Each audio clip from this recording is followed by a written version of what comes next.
La stratégie qui m'inquiète, c'est le stratège. Toute visite à domicile de quelqu'un commence par une invitation, normalement. On te voit mercredi? Ce qui est sérieux, c'est que j'ai pas de con pour mercredi et que je commence à paniquer. Ce que vous allez essayer de faire en recevant des gens chez vous, c'est ce qui se passe actuellement dans un restaurant. Pierre, j'en tiens Comment est-il? un champion du monde. L'invitation, ça veut dire que vous avez un contact avec la personne qui va venir manger chez vous. Et donc, vous pouvez d'abord discuter avec elle de la manière dont ça va se passer. Rappelez, par exemple, qu'on ne vient pas visiter quelqu'un si on a des symptômes. On ne participe pas à une soirée chez des amis dans le contexte en question. J'ai un con de classe mondiale ce soir. Je vous en supplie, faites quelque chose. Un calmant, des anti-inflammatoires, je veux pas le savoir, mais faites quelque chose. Rappelez aussi qu'il est important d'avoir un masque avec soi. La classe mondiale. Peut-être même le champion du monde. Alors après l'invitation, c'est l'accueil. On sonne à votre porte. Oui? Vous allez effectivement aller accueillir les personnes avec un masque.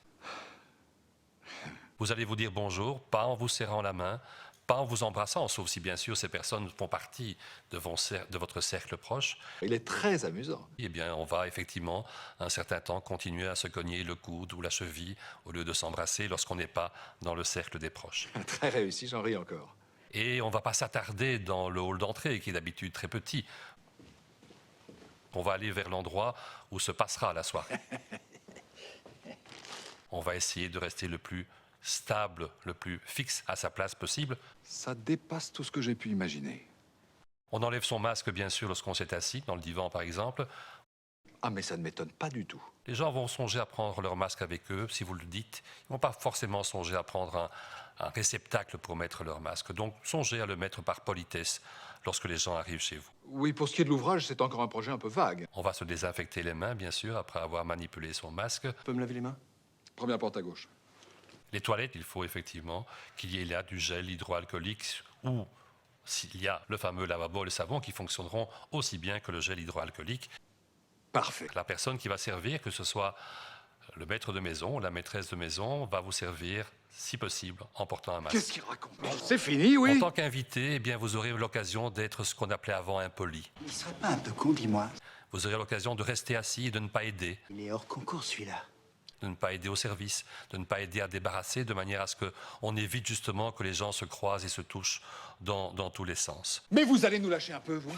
Évitez les plateaux communs, oui c'est vrai, essayez d'avoir un bol pour vous, un petit plateau pour vous, et pas quelque chose où tout le monde picore, évitez les buffets.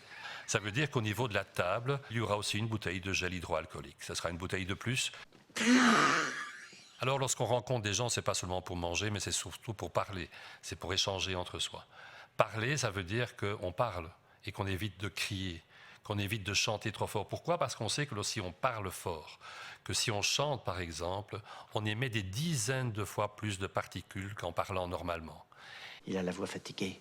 C'est pas bon signe. Toute la pièce, et c'est vrai d'ailleurs pour les toilettes aussi, mais toute la pièce où on se trouve, le salon, la salle à manger, auront intérêt en hiver à être bien ventilés. Parce que ne fantasmons pas, nous ne vivons pas dans le sud de la France et il sera difficile de faire des réceptions les mois qui viennent à l'extérieur. Et donc on sera très souvent à l'intérieur.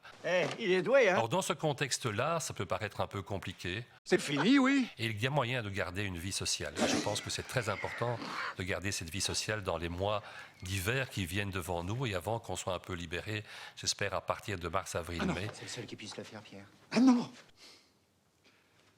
Tout ce que je peux vous dire, c'est qu'en une soirée, vous avez vengé tous les cons qui ont participé à tous les dîners de cons à travers les âges et dans le monde entier. Voilà. Il n'y a pas de mal à se moquer des abrutis, ils sont là pour ça, non?